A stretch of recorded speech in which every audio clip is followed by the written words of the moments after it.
உங்க வாழ்க்கையில பொன்னான நேரம்னு சொல்லிட்டு எந்த நேரத்தை சொல்லுவீங்க?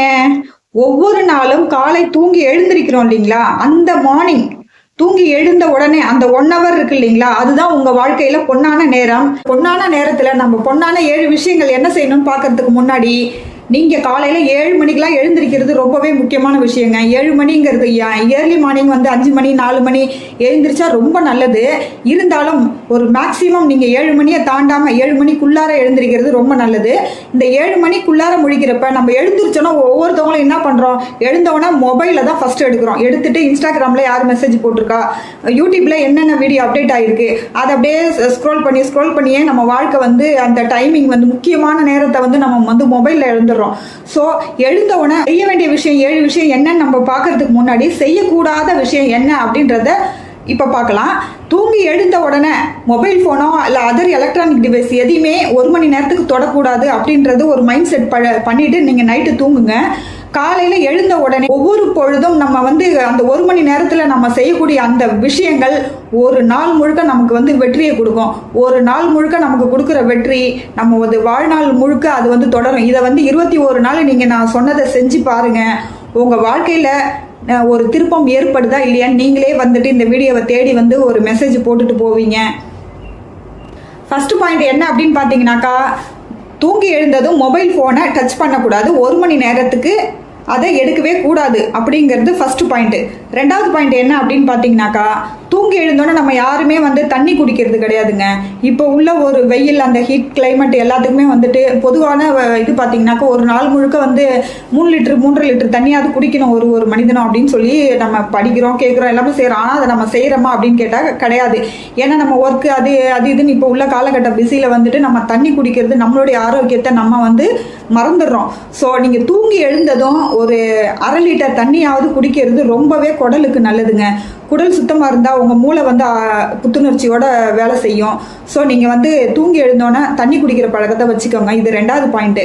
3வது பாயிண்ட் என்னன்னு பார்த்தீங்கன்னாக்கா, நம்ம ஜாபுக்கு போகிறோம், வீட்டில் வந்து வேலை செய்கிறோம், அது லேடிஸாக இருக்கட்டும் ஜென்ஸாக இருக்கட்டும். ஸோ அது மட்டுமே நம்மளுக்கு வந்து உழைப்பு வந்து நம்மளுக்கு குறைஞ்சி போச்சு. இப்போ வர காலகட்டங்களில் கம்ப்யூட்டர் மொபைலில் ஒர்க்கு அது இதுன்னு சொல்லிட்டு நம்மளுக்கு வந்துட்டு அந்த உழைப்பு மனிதனுக்குடைய அந்த விவசாயம் பண்ணுறவங்களுக்கு பிரச்சனை கிடையாது.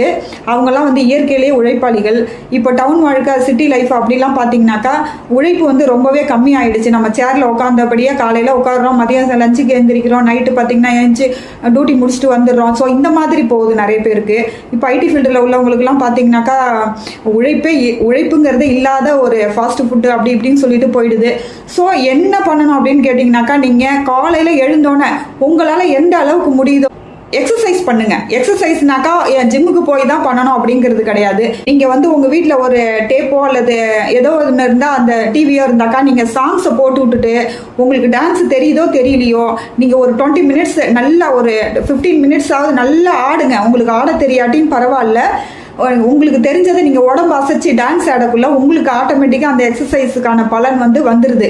ஸோ எக்ஸசைஸ் வந்து நீங்கள் வந்து வாக்கிங் போகணும் வெளியில் அப்படின்றதும் கிடையாது. முடிஞ்சவங்க வாக்கிங் போகலாம், முடியாதவங்க வீட்லேயே இந்த மாதிரி ஏதாவது ஒரு ஹார்ட் ஒர்க் பண்ணி நம்ம வந்துட்டு அந்த தேவையான உடம்புக்கு தேவையான எக்ஸசைஸை நம்ம பண்ணி நாம் வந்துட்டு அதுக்கான பலனை அடையலாம். இப்போ அடுத்தது பார்த்தீங்கன்னா 4வது பாயிண்ட் என்ன அப்படின்னு பார்த்தீங்கன்னா, இப்போ நிறைய பேர் வந்து குளிக்கிறத வந்து தள்ளி போடுவாங்க. நம்ம ஈவினிங் குளிச்சிக்கலாம் வந்து, இல்லைனாக்கா மதியம் லஞ்சுக்கு வரப்போ குளிச்சிக்கலாம், இல்லை நம்ம வீட்டில் உள்ள ஒர்க்கை முடிச்சுட்டு குளிச்சிக்கலாம். மோஸ்ட்லி சில லேடிஸ்லாம் பார்த்தீங்கன்னாக்கா ஈவினிங் 7 மணி 8 மணிக்கெலாம் குளிக்கிறவங்கலாம் கூட இருக்கிறாங்க, 6 மணிக்கு அந்த மாதிரிலாம் கூட நான் பார்த்துருக்கேன். ஸோ வந்து புத்துணர்ச்சி ஆட்டோமேட்டிக்காக நம்மளுக்கு அதை வந்து நீங்கள் உணர்வீங்க.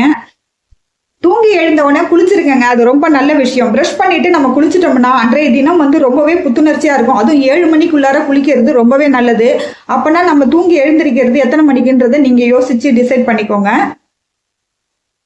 குளிச்சுட்டு வந்ததும் சாமி கும்பிட்டுட்டு நீங்க வந்துட்டு ஏதாவது ஒரு 1/2 hour ஒரு 10 நிமிஷமாவது ஒரு 2-3 பேஜ் வந்து நீங்க புக்ஸ் படிக்கிறது ரொம்பவே நல்லதுங்க. தினமும் வந்து நம்ம ரீட் பண்றதுனால நிறைய விஷயங்கள் நம்ம வந்து மைண்ட்ல யோசிக்க சொல்லும். நம்மளுடைய மூளை வந்து அமைதியா இல்லாம நிறைய விஷயங்களை யோசிக்க சொல்லும். அந்த மார்னிங் டைம்ல நீங்க குளிச்சுட்டு வந்துட்டு ஒரு 10 நிமிஷம் நீங்கள் புக்ஸு படித்து பாருங்கள். புக்ஸுனாக்கா நான் வந்து நியூஸ் பேப்பர் படிக்கிறேன், நான் டெய்லி வந்துட்டு நான் கம்ப்யூட்டரில் படிச்சுட்டு தான் இருக்கேன், மொபைலில் வந்து ஃப்ரீ டைமில் நான் வந்து கூகுள் குரோம்லலாம் படிச்சுட்டு தான் இருக்கேன் அப்படின்லாம் சொல்லாதீங்க. அதெல்லாம் வேற. இது நீங்கள் வந்துட்டு காலையில் குளிச்சுட்டு வந்ததும் ஒரு ஏர்லி மார்னிங்கில் நீங்கள் ஒரு புக்ஸ் எடுத்துகிட்டு உட்காரக்குள்ள உங்களுடைய வீட்டின் சூழ்நிலை, உங்களுக்கு பிள்ளைகள் இருந்தாங்கன்னா அவங்களுக்கும் அதே பழக்கம் வரக்குள்ள அவங்களும் ஏர்லி மார்னிங்காக எடுத்து படிக்கக்கூடிய அந்த சூழ்நிலை உருவாகும். ஸோ நீங்கள் வந்துட்டு அந்த ஒரு 10 நிமிஷம், அதாவது புக்ஸு, முக்கியமான ஒரு ஆத்தர்ஸ் எழுதின புக்ஸு, ஒரு நாலேஜபிளான புக்ஸு, ஒரு முக்கியமான விஷயத்தை தெரிஞ்சுக்கக்கூடிய ஒரு புக்ஸு, அந்த மாதிரி நீங்கள் வீட்டில் வாங்கி வச்சுக்கோங்க. அப்படி வாங்கி வச்சிருக்கிறவங்க நிறைய பேர் புக்ஸை வாங்கி வச்சிருப்பாங்க, அது பாட்டுக்கு அதை கரையான் ஏறிக்கிட்டே அப்படியே பரணையில் போயிட்டே இருக்கும், அது பாட்டுக்கு இருக்கும். அதை க்ளீன் பண்ணி தொடச்சி எடுத்து வச்சுக்கிட்டே காலங்கள் ஓடிட்டு இருக்கும். ஆனால் அந்த புக்ஸை நம்ம படிச்சே இருக்க மாட்டோம். நிறைய பேர் வீட்டில் இது நடக்குது. அந்த புக்ஸை அதாவது நம்ம கடையிலையும் போட மனசு வராமல் வீட்லேயும் வந்து நம்ம வச்சுக்க முடியாத ஒரு சுச்சுவேஷனில் கூட நம்ம புக்ஸை வந்து பரணையில் அங்கே மூட்டை கட்டி கூட போட்டு வச்சிருப்பாங்க சில பேர் வீட்டில் பார்த்தீங்கன்னாக்கா அந்த லைப்ரரி மாதிரி ஷோகேஸில் அடுக்குவாங்கல்ல, அந்த மாதிரி அடுக்கி அது கரையான் கரப்பாம்பூச்சி எல்லாமே கூட வரும். ஆனாலும் அதை எடுத்து கிளீன் பண்ணி அதை அப்படியே அதே இடத்துல வச்சிருவாங்க. ஆனா நாட்கள் ஓடும், ஆனா அதை படிச்சிருக்க மாட்டாங்க. இது நிறைய பேர் வீட்டுல நடந்திருக்கும்னு நினைக்கிறேன். ஸோ அந்த மாதிரியான ஒரு புக்ஸ் வச்சிருக்கிறவங்க கூட நீங்க வந்துட்டு அந்த புக்ஸை எடுத்து நீங்க ஒரு 2 பேஜ் 3 பேஜ் நீங்க டெய்லி படிச்சீங்கன்னா கூட அது வந்து உங்களுக்கு யூஸ்ஃபுல். உங்களோட வீட்டில் உள்ளவங்களுக்கும் அது நல்ல ஒரு சூழ்நிலையை உருவாக்கி கொடுக்கக்கூடிய ஒரு நல்ல சூழல் உருவாகும். ஸோ நிறைய விஷயங்கள், அந்த 3 பேஜ் தானே அதில் படித்து நம்ம என்னத்தை தெரிஞ்சுக்க போகிறோம் அப்படின்னு நினைக்காதீங்க. அந்த 3 பேஜ் ஒரு நாளைக்கு நீங்கள் படிக்கிறதுனால கண்டிப்பாக உங்களுடைய நாலேஜ், அமைதியாக இருக்கிற மூளை கூட உங்களுக்கு அதை பற்றின திங்கிங், அதை பற்றின யோசனை அந்த நாள் ஃபுல்லாக உங்களுக்கு வரக்குள்ள அப்போ அந்த புக்ஸை நீங்கள் ஒரு 300 பேஜ் 100 பேஜ் உள்ள புக்ஸை வந்து நீங்கள் முடிக்கிறப்ப அதில்